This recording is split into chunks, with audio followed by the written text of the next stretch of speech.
عدالت کے لوگ عدل میں بیٹھنے والے اللہ کے حکم کے تابع ہیں، وہ کسی کے نیچے نہیں ہیں، اور ان کو اگر وہ غلطی کرتے ہیں یا ان کا کوئی فیصلہ جب آتا ہے تو میں نے نہیں دیکھا، کیونکہ میں سیاست میں بہت مشکل حالات سے نکلا ہوں، اپنے پاؤں پہ کھڑا ہوں، اور ان لوگوں کے خلاف ہم کھڑے ہوئے ہیں جو لوگ یہاں کے ناخدا تھے، لیکن جب بھی ہمیں سہارا ملا، حوصلہ ملا، اس عدلیہ نے دیا، چاہے جتنا بھی اس کو سبجوگیٹ کرنے کی کوشش کی گئی، ہمیشہ اس کو سبجوگیٹ کیا گیا۔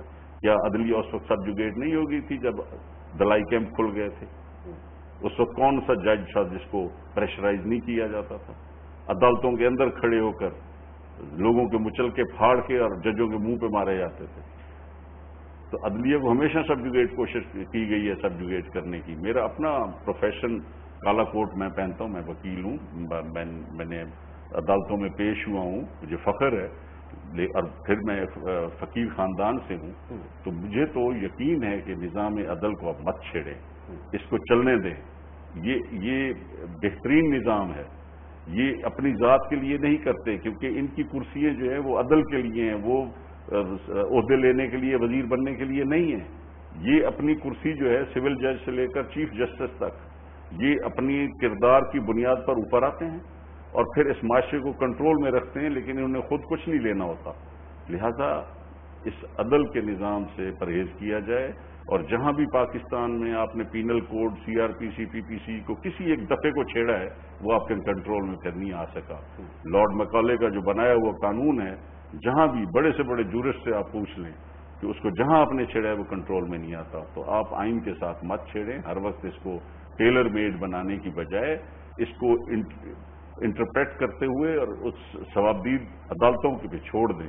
اور یہ فیصلے جو ہوئے، جس طرح اسپیکر صاحبہ نے فیصلہ دیا تھا، تو وہ ظاہر ہے کہ کانسٹیٹیوشنلی امپیوڈ آرڈرز جو ہیں اس پہ کوئی اپیلیٹ اتھارٹی نہیں ہوتی۔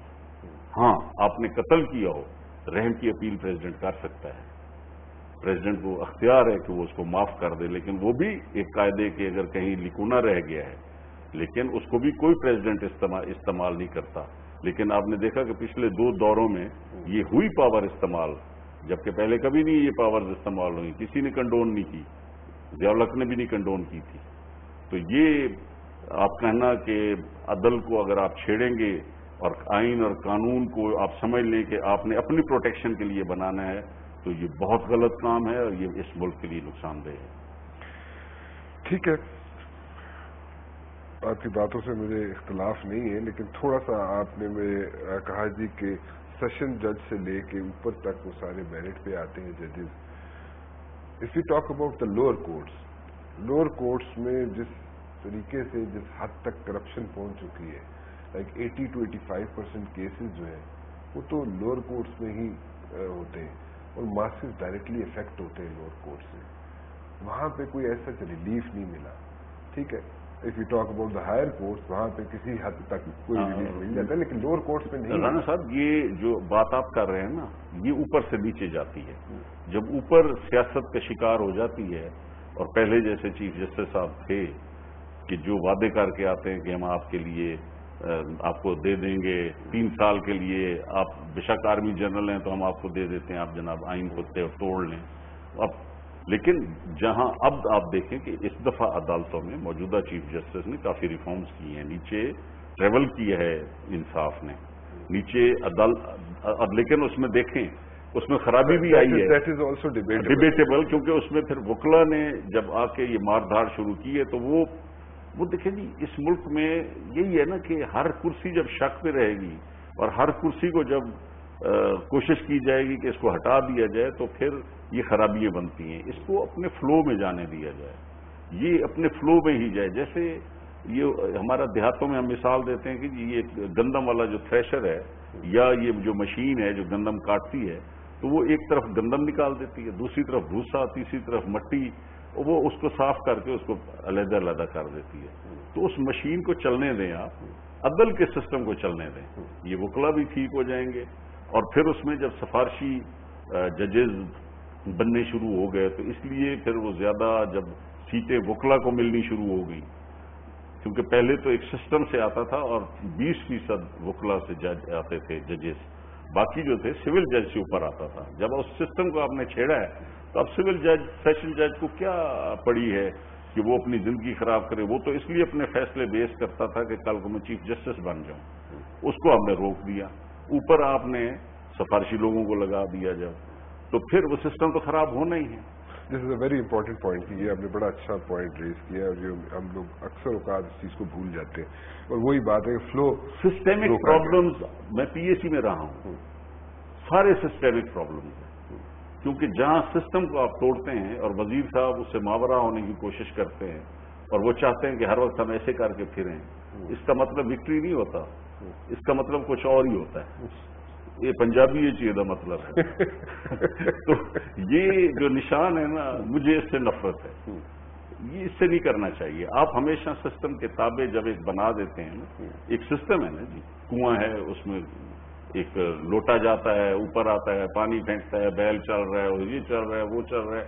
آپ کی مشین ہے, اس میں مختلف بیلٹس چل رہی ہیں, اس میں ایک پتلی سی بیلٹ بھی ٹوٹ جائے تو وہ ناکارہ ہو جاتی ہے. تو یہاں تو آپ صرف وہ ہر کنویں سے ہاتھ سے پانی نکالنے کی کوشش کر رہے ہیں, آپ کو کنویں کی ضرورت نہیں ہے, تو پھر ایسے ہی ہوگا. ٹھیک. ایک آخری چیز پوچھنا چاہتا ہوں میں آپ سے. ابھی ریسنٹلی نئی کیبنٹ بن رہی تھی, راجہ پرویز اشرف صاحب, اس میں آپ کو منسٹری دی گئی.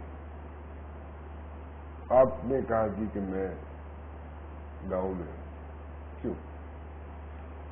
میں نے 26 تاریخ کو استعفیٰ دیا تھا, جس دن گیلانی صاحب کو سزا ہوئی تھی. ٹھیک. میرا خیال تھا کہ یہ اب سارا جو ابھی کام چل رہا ہے یہ سب انفرکچوس ہے. ٹھیک. کیونکہ پرائم منسٹر سزا ہو گئی ہے, اور اصولاً تو اس دن گیلانی صاحب کو ریزائن کر دینا چاہیے تھا جس دن سزا ہوئی, جس دن سزا ہوئی تھی.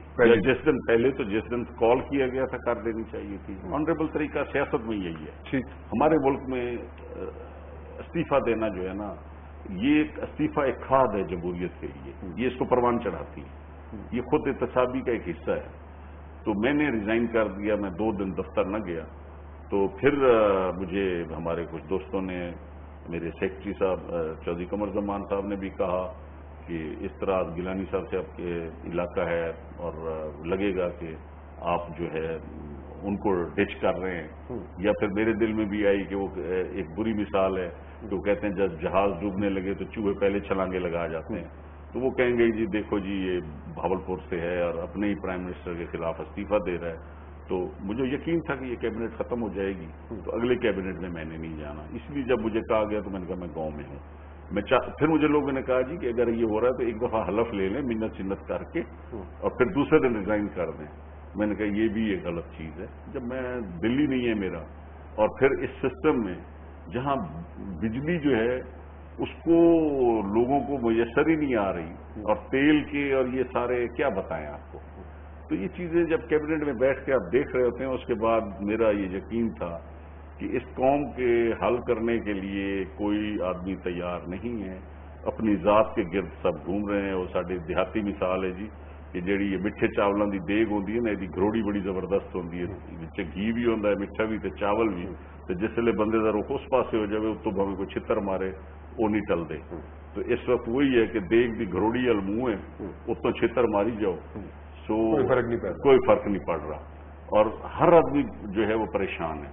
اور مجھے تو یہ بھی نہیں نظر آتا کہ کوئی ایسا بھی ہے کہ اس مصیبت سے میں نکالے, کیونکہ جتنے یہ لوگوں کو بھی آپ ٹی وی پہ مشتہری دے لیں, دم ان میں بھی نہیں ہے. تو پھر اسی لیے بندہ سوچتا ہے کہ یار میں لوگوں کو پاگل کیوں بناؤں, کیوں الیکشن لڑوں میں, جب سچائی رہی نہیں معاشرے میں اور انصاف بھی نہیں رہا. انصاف کے ادارے کو بھی آپ دھکیل رہے ہیں, اور آپ سچائی کو چھوڑ کے خود جھوٹ پہ پلندے پہ بیٹھے ہوئے ہیں. تو کہاں گیا معاشرہ وہ جناب امیر علیہ السلام کا, کہاں گیا وہ اسلام کے 2 ستون.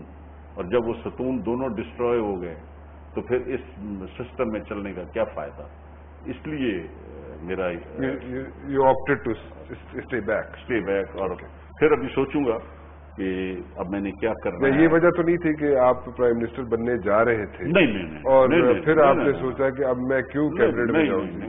یہ وجہ نہیں. میری ذات کی کوئی ایسی نہیں. میں صرف اس سسٹم میں, جب میں بڑا فقیر آدمی ہوں, میں بڑا جاتا رہتا ہوں کربلا اور شام میں, اور سارے ائمہ معصومین کے، تو آپ دیکھیں وہاں پہ ان کے 2 ستون ہیں، ان کے 2 مینار ہیں، تمام مزاروں پہ جتنے بھی 14 معصومین کے ہیں وہاں 2 مینار ہیں، اور وہ اس حقیقت کے ہیں کہ سچائی اور انصاف کے 2 مینار ہیں ان یہ۔ اور وہ جب حضرت امیر علیہ السلام کا جو قول ہے سچائی اور انصاف، جہاں سچائی اور انصاف نہیں ہوگا وہاں آپ کی دوستی نہیں قائم رہ سکتی۔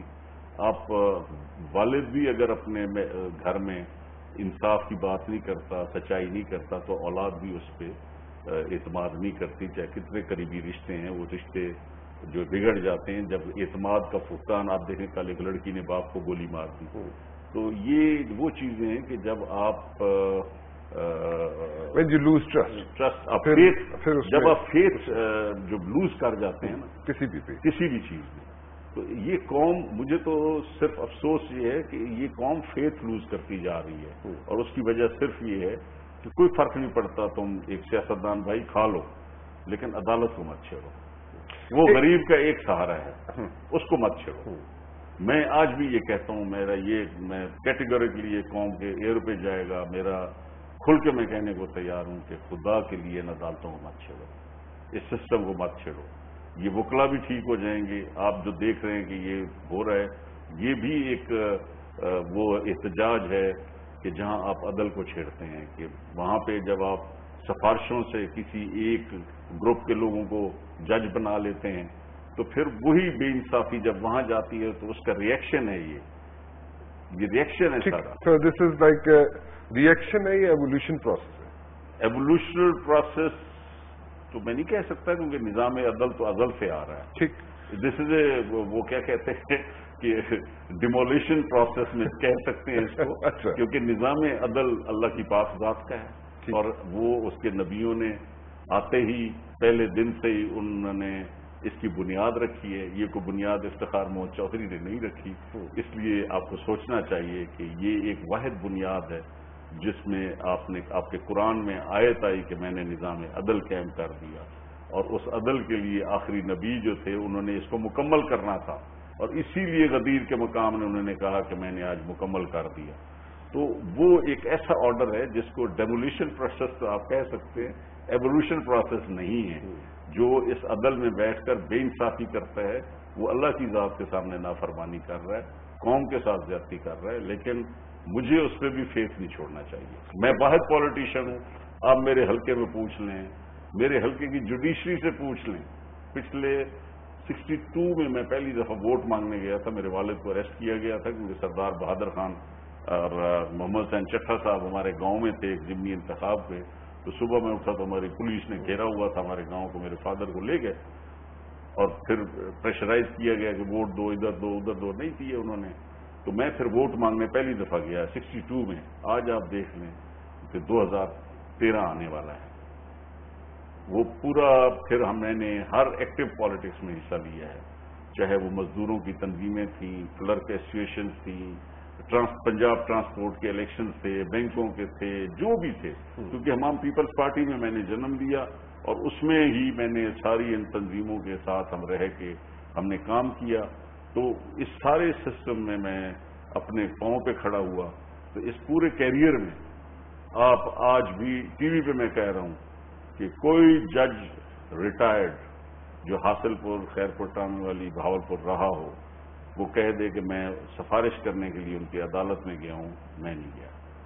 میں نے بار میں بھی کہا تھا، میں ہمیشہ، مجھے یقین ہے کہ اپنے وکلا پہ، ان کی صلاحیتوں پہ، کہ میں بہاولپور بار میں جو کیس دیکھتا تھا میں ان چیمبرز کو دیتا تھا جو ریونیو کا کام کر رہے ہیں، وہاں ہمارے بڑے آنریبل وکیل تھے، مفتو الرحمان صاحب کا چیمبر، چودھری نصیر صاحب کا چیمبر، اسی طرح ہمارے اسلم عفان صاحب اور مختلف جو وکلا اسپیشلسٹ تھے، ان کو میں کیس ریفر کر دیتا تھا۔ اور کیونکہ میرا سینئر خود، اسے پتہ جب چلتا تھا کہ یہ بندہ سفارش یا رشوت کے چکر میں ہے کسی جج کے، تو وہ فائل اور پیسے رکھ کے کہتا تھا بھائی تم جاؤ اپنا رشوت دو، جو کرو، میں نے مزدوری لینی ہے آپ کے کیس کی، اور میں اگر وہ میرے پہ اعتماد نہیں ہے تو یہ کیس لے جاؤ۔ میں خالد فاروق قریشی صاحب کے ساتھ میں کام کرتا رہا ہوں، اور وہ آنریبل ینگ ایج میں وہ فوت ہوئے، لیکن ان کی یہ عادتیں جو تھیں وہ مجھے ہمیشہ میرے لیے مشعل راہ رہی ہیں، اور اسمبلی میں بھی انہیں مجھے ہمیشہ کہا کہ اسمبلی میں جب بھی جاؤ مسکرا پان مت کرو،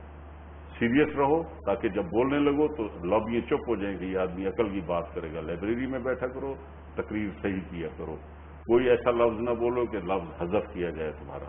تو آج تک اللہ کی مہربانی سے کسی اسپیکر نے میرے پہ اسپیکر بند نہیں کیا، کسی اسپیکر نے میں نے بٹن دبایا ہو مجھے ٹائم نہ دیا ہو، ہمیشہ دیتے ہیں، اور کبھی بھی میں نے میرا اسپیچ میں کوئی ایسا لفظ نہیں ہے جو کبھی کسی اسپیکر نے حذف کیا ہو۔ میں نے آئین، قانون، عدل، لوگوں کی عزت، احترام، سب کا میں ہمیشہ خیال کرتا ہوں بولتے ہوئے، اور اپنے نروز کو کنٹرول میں رکھتا ہوں کہ ایسا نہ بہک جاؤں کہ کسی کی میں توہین یا تذلیل کروں ایسی جگہ پہ جہاں وہ شخص اپنے آپ کو پروٹیکٹ نہیں کر سکتا۔ ایک مختصر سا سوال اور مختصر سا جواب چاہوں گا اس پہ، کیونکہ وقت کم ہے میرے پاس، اور مجھے کافی بار کہا جا چکا ہے کہ جی آپ ٹائم سے اوپر جا چکے ہیں، لیکن پھر بھی میں دل میرا چاہ رہا ہے کہ مزید آپ سے میں باتیں کرتا رہوں، اس لیے میں اس کو اگنور کر رہا ہوں اس وارننگ کو۔ کیا آپ سمجھتے ہیں کہ یہ جو نظام چل رہا ہے جس کو ہم ڈیموکریٹک پروسیس کہہ رہے ہیں، جمہوریت جس کو کہہ رہے ہیں، اس نے ڈیلیور کیا ہاں یا نہیں، اسپیشلی ان 4-4.5 سالوں میں؟ دیکھو جی، اس میں ڈلیور میں تو نہیں سمجھتا کہ جو ایک معیار ہوتا ہے ڈلیوری کا وہ تو ملک کی حالت آپ کو بتا رہی ہے۔ وہ اس دن اوباما نے تقریر کی that America was Bullet break by break and block by block, تو یہاں تو بریک ہی کھا گئے، تو بلاک کی تو بات ہی چھوڑیں۔ تو اس کرپشن نے اس نظام کو نہیں اٹھنے دیا۔ ٹو بی ویری آنےسٹ، لوگوں کی جو توقعات، جس عزم کے ساتھ یہ غریب آدمی ووٹ دینے جاتا ہے، مائنڈ یو کہ یہ ووٹ جو ہے یہ غریب آدمی دینے جاتا ہے اس امید پہ کہ یہ ملک کے کوئی حالات ٹھیک کرے گا۔ یہاں پہ آپ کا وائٹ کالر اور مڈل کلاس کے لوگ بہت کم ووٹ دینے جاتے ہیں۔ ووٹ صرف غریب آدمی دیتا ہے جو سسٹم کا جو کمانے والا ہے، جو فیڈ کرنے والا ہے، لیکن اس کو آج تک کوئی ایسی تسلی نہیں ملی کہ ہم کہہ سکیں کہ یہ نظام جو تھا کامیاب ہوا ہے۔ تو یہ کامیاب نہیں ہوا، اور اس کے کامیاب ہونے کے امکان بھی مجھے نہیں لگ رہے، کیونکہ جہاں عدالتوں کے ساتھ اگر یہ میچ پڑ جائے آپ کے سرحدوں کے محافظوں کے خلاف، جو آنکھیں رات کو جاگتی ہیں، جن ماؤں کے بچے گولیوں کے سامنے اور سلالہ پوسٹوں پہ جن کو مکھیوں کی طرح اڑا دیا گیا، اور پھر بھی ہم اتنی کمزور قوم ہیں کہ آج پھر ہم چند ڈالروں کے لیے پھر ان کے پیچھے بھاگ رہے ہیں، تو اس سے آپ خود اندازہ لگا لیں کہ آپ نے سیاستدانوں نے کیا کمایا۔ آپ نے اپنے سرحدوں کے محافظوں کو خراب کیا ہے، آپ اپنے نظام عدل خراب کر رہے ہیں، آپ کامیاب نہیں ہیں۔ بالکل ٹھیک جی، بہت بہت شکریہ آپ تشریف لائے جی، مہربانی۔ بہت ممنون ہوں آپ کا۔ ریاض حسین پیرزادہ صاحب جی، حاصل پور کا بہت بڑا نام، اور جیسے کہ پہلے میں شروع میں بھی بتایا میں نے کہ جی پرائم منسٹر بننے جا رہے تھے، لیکن اپنوں نے ہی تھوڑی سی گڑبڑ کر دی۔ خیر، اس سے دل برداشتہ نہیں ہے۔ یہ منسٹری آفر کی گئی نئی کیبنٹ میں ابھی، لیکن معذرت کر لی، بڑے سوفسٹیکیٹڈ انداز میں معذرت کر لی، اور نئی منسٹری بھی قبول کی۔ اور سودے بازی جو ہو رہی ہے، جس طریقے سے ہو رہی ہے، اور جو پولیٹیشین سودے بازی کر رہے ہیں، میجورٹی آف دا پولیٹیشین جو سودے بازی کر رہے ہیں، اس سے یہ نظام چلتا ہوا نظر نہیں آتا۔ یہ ریاض حسین پیرزادہ صاحب کے خیالات ہیں، اور اگر یہ نظام نہیں چلے گا تو پھر کسی بھی وقت اگر میرے عزیز ہم وطنوں کا اسپیچ آ جائے تو میرے خیال میں برا نہ مانا جائے۔ بالکل ٹھیک ہے، بہت بہت شکریہ جی، once again thank you very much for coming. جانا مبشر کو اجازت دیجیے جی، کل 8 بجے پھر حاضر ہوں میں۔ ٹل دین اللہ حافظ۔